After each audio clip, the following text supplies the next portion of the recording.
The Second Voyage of Sinbad. Hello, this is Elizabeth, and I'm here with the second voyage of Sinbad from the 1001 Nights.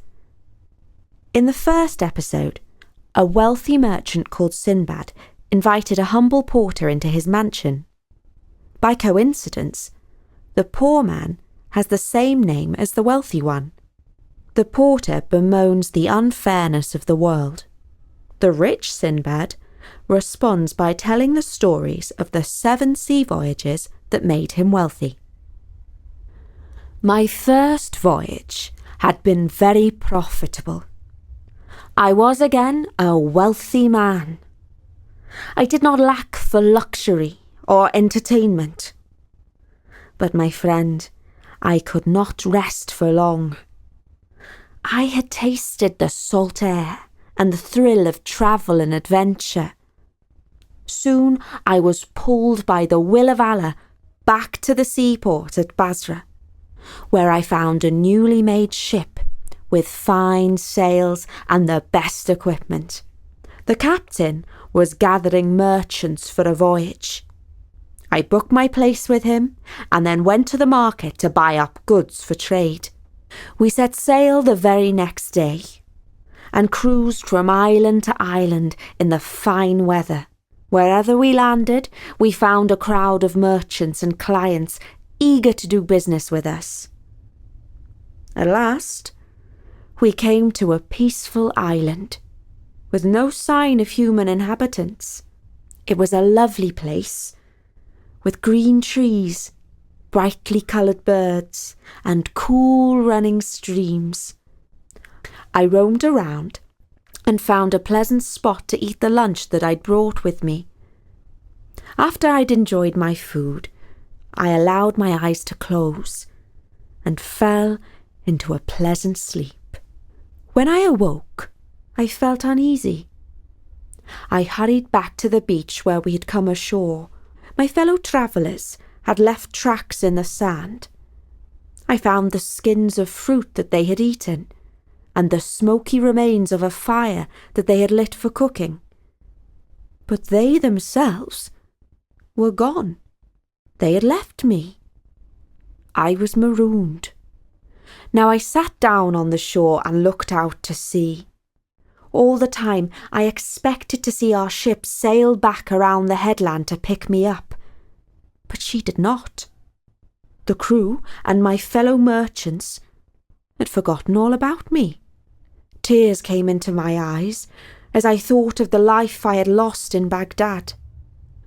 My fine house, the silken cushions on my bed, the playful fountain in my courtyard, the purple rose petals of my garden, the smell of roast meat from my kitchen, my servants, the company of my friends.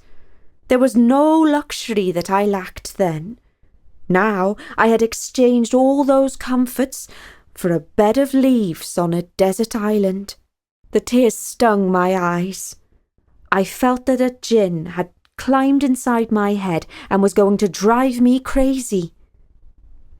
I had to stop all this weeping and pull myself together.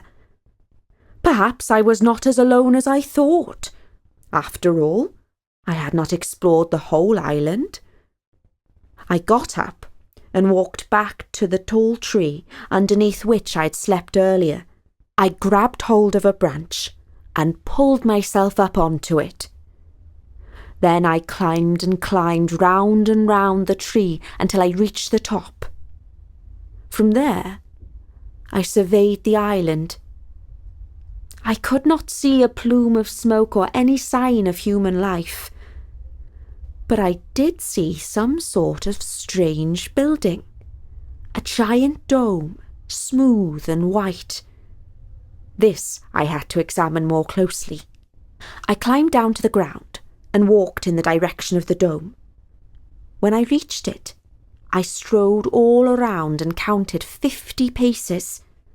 I ran my hands over its sides, hoping to find a secret door, but there was none that I could discover. It felt, if anything, like an eggshell. I sat down for a while and towards evening the sky turned dark. At first, I thought that perhaps a large storm cloud had blown overhead, but as I looked up, I realised that the cloud was in fact a giant bird. Its wings were flapping, and gusts of wind sent twigs and leaves flying this way and that. I ran to hide among the trees, and saw the feathered monster descend and land on the egg. While it settled there, I recalled travellers' tales of a bird, monstrous in size, called a roc. Yes, this is indeed such a creature, I thought. I was seized by a reckless impulse. I was so desperate to escape the deserted island that I was willing to try even the maddest of ideas. I crawled out of my hiding place and crept towards the brooding bird. When I reached it, I climbed up onto its giant claw and tied myself to its leg using the cloth from my turban. There, upon the bird's foot, I spent the most uncomfortable night of my life. When morning came, the bird awoke from its slumbers and began to stretch out its gigantic wings. Then it began to flap them, causing great gushes of wind. We arose high into the air. I could see the island below me and the sparkling blue sea. Off we flew, crossing the waves, until we reached a mountainous land. I could see pointed volcanoes with plumes of smoke coming out of them. Everywhere I looked were rocks and lava. Then I began to weep. Oh, that I had stayed on the island, for at least there were fruits to eat and spring water to drink in that place. I have exchanged one terrible place for a far worse one, but Allah in his wisdom must have willed it so, and it is the lot of man to submit to his fate. At least, I thought, my situation could not grow any more dreadful. But it did. We landed in a deep ravine. I untied myself from the bird's foot and dived behind a rock. From there, I took a look at where we had arrived. On either side of us were steep walls, far too high for any man to scale. And the bottom was home to death in the form of enormous serpents, each the size of a palm tree, who could have eaten an elephant in one gulp. Their monstrous heads, with razor-sharp fangs and darting forked tongues, made me shake with fear. But the ground beneath my feet held a very different wonder, one that under different circumstances would have filled me with joy. The rocks sparkled and glittered, for they were encrusted with enormous diamonds. Just one of those stones could make a man wealthy beyond his dreams. But that was back in civilization. What use were riches in this valley of death? I spent a day and a night hiding from the serpents. When darkness fell, I could see their red eyes glowing in the dark. The sight was too terrible for me, and I hid inside a cave where I piled up rocks to prevent anything slithering inside. A little later, I realised that at the other end of the cave, a giant serpent was brooding on her eggs. My flesh quaked and my hair stood on end, but I raised my eyes to heaven, gave myself up to fate, and spent all that night without sleep, sharing my refuge with a monster.